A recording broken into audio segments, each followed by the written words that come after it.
కేసీఆర్ గారి ఆదేశాల మేరకు కాంగ్రెస్ ప్రభుత్వం జనవరి 2024 జనవరి 30వ తారీఖున చూసుకుంటే ఈ రోజుకు 420 రోజులు పూర్తయిన సందర్భంగా ఈరోజు మహాత్మా గాంధీ విగ్రహం దగ్గరకు వచ్చి ఏదైతే ఇచ్చినటువంటి హామీలు కాంగ్రెస్ ప్రభుత్వం కళ్ళబొల్లి మాటలు చెప్పి ప్రభుత్వంలోకి వచ్చిందో ఆ రోజు చెప్పినటువంటి హామీలు ఈ రోజుకు 420 రోజులు పూర్తయిన సందర్భంగా మొట్టమొదట నేను వాళ్ళందరికీ కూడా శుభాకాంక్షలు తెలియజేస్తున్నాను.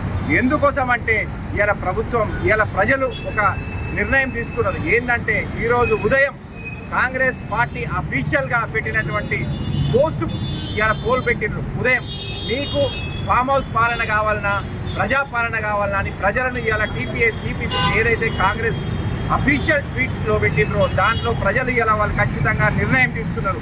74% మాకు ఫామ్ హౌస్ పాలనే కావాలి, ప్రజాపాలన 26% కూడా వాళ్ళు ఒప్పుకోలేదు. ఇలా ప్రజలు ఖచ్చితమైన 420 రోజుల తర్వాత ఏదైతే ప్రజలు కోరుకున్నదో ఆ ప్రజలు ఈరోజు ఖచ్చితంగా తెలియజేయడం జరిగింది. కాబట్టి మీరు ఏదైతే కళ్ళబుల్లి మాటలు చెప్పిండ్రో, ఏదైతే మోసపూరిత హామీలు ఇచ్చిండ్రో ఈ 420 రోజులు కూడా ఒక్కటి ఇవ్వలేదు. మీరు మొన్న మాట్లాడుతూ ఉన్నారు, రేషన్ కార్డు ఇచ్చేది కూడా చారిత్రాత్మక నిర్ణయమే.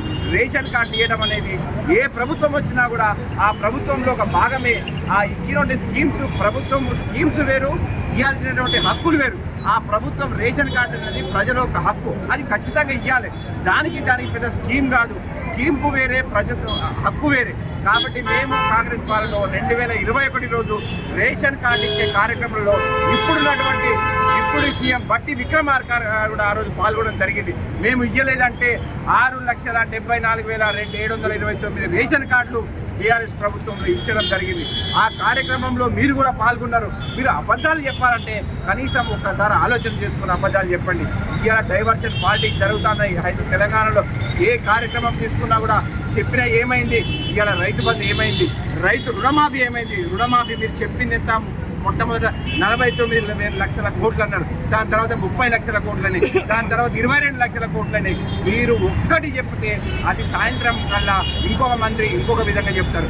మీరేమన్నా జనవరి 26వ తారీఖు రైతు బంధు విషయంలో మాట్లాడుకుంటా సీఎం గారు మాట్లాడుకుంటా ఈరోజు రాత్రికి జనవరి 26 రాత్రి వరకు ఖచ్చితంగా అకౌంట్లో పైసలు పడతాయని చెప్పారు.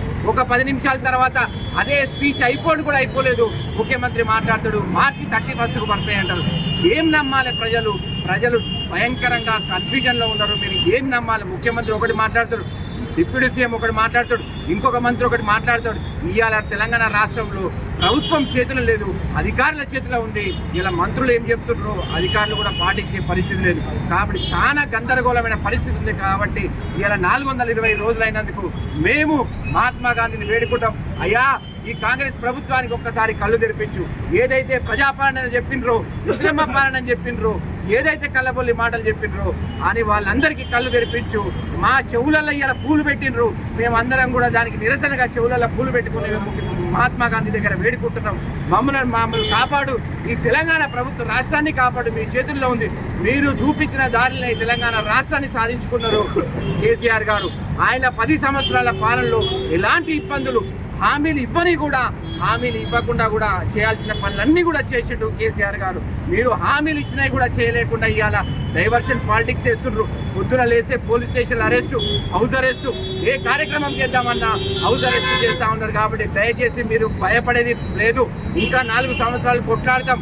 మీరు పోలీస్ స్టేషన్లో పెట్టినంత మాత్రాన మేము ఉండేది కాదు. మేము వచ్చింది కూడా అందరం కూడా బీఆర్ఎస్ పార్టీ ఉద్యమ చరిత్ర నుంచి వచ్చిన నాయకులు. కాబట్టి మీరు ఎంత గట్టిగా ఇబ్బంది పెడితే అంత గట్టిగా ప్రశ్నిస్తాం. కాబట్టి మీరు మాట్లాడేటప్పుడు ఉదయం పొద్దున మాట్లాడేదానికి సాయంత్రం మాట్లాడేదానికి పొంతలు ఉండదు. కానీ మా పార్టీలో బీఆర్ఎస్ కేసీఆర్ గారు ఒక మాట చెప్తే కింద నాయకుడు కూడా అదే మాట్లాడతాడు. ముఖ్యమంత్రి ఒకటి మాట్లాడితే కింద సర్పంచ్ ఒకటి మాట్లాడతాడు, ఎమ్మెల్యే ఒకటి మాట్లాడతాడు, మీ ఎమ్మెల్యేలే ఒకటి మాట్లాడతాడు. ఇలా హైదరాబాద్లో దానం నాగేందర్ గారు హైడ్రాను వ్యతిరేకిస్తారు. అదేవిధంగా వేరే జిల్లాలో, నల్గొండ జిల్లాలో పొద్దున వాళ్ళ అన్న మంత్రి ఉంటాడు, ఆయన ఒకటి మాట్లాడతాడు.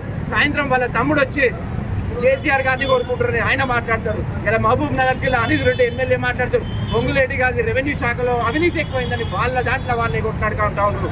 ఎక్కడ చూసినా భయంకరమైన పరిస్థితి ఉంది. కాబట్టి దయచేసి ఈ కాంగ్రెస్ ప్రభుత్వం చేతుల నుంచి, ఈ కబంధ హస్తాల నుంచి తెలంగాణ రాష్ట్రాన్ని కాపాడాలని మేమందరం కూడా ఇక్కడికి వచ్చి గాంధీ విగ్రహాన్ని వేడుకుంటున్నాం. కాబట్టి ఈ కార్యక్రమం ఇచ్చినందుకు నిన్న రాత్రి నుంచి ఈ కార్బన్ డివిజన్ ఎవరైతే ఇన్ఛార్జ్ ఉన్నటువంటి జీవన్ సింగ్ గారు, అదేవిధంగా శ్రీధర్ సాగర్ గారు, అదేవిధంగా కృష్ణదాస్ గారు, అదేవిధంగా చంద్రకాంత్ గారు, అదేవిధంగా రఘు గారు, మసూద్ గారు, రాములు గారు, అంబటి శ్రీనివాస్ గారు, జగదీష్ యాదవ్ గారు, కార్తీక్ గారు, గోవింద్ రాజ్ గారు, వీరందరూ కూడా ఇక్కడికి వచ్చి కార్యక్రమాన్ని విజయవంతం చేసి దాంట్లో భాగస్వామ్యం అయినారు. కాబట్టి నాతో పాటు ఇక్కడికి పాల్గొన్నటువంటి చైర్మన్ దూడిమెట్ల బాలరాజ్ యాదవ్ గారు, ఇతిహాస్ గారు, మేమందరం కలిసి ఈ కార్యక్రమంలో పాల్గొని ఖచ్చితంగా నిరసన చేసే దాంట్లో పాల్గొన్నాం. కాబట్టి ఖచ్చితంగా మహాత్మా గాంధీ గారు నేను మరొకసారి కొట్టాను మా అందరి పక్షాన ఈ కాంగ్రెస్ ప్రభుత్వానికి ఈ కబంధ హస్తాల నుంచి తెలంగాణ రాష్ట్రాన్ని కాపాడాలని కోరుకుంటూ ఈ అవకాశం ఇచ్చిన ప్రజలందరికీ కూడా హృదయపూర్వక ధన్యవాదాలు తెలియజేస్తాను.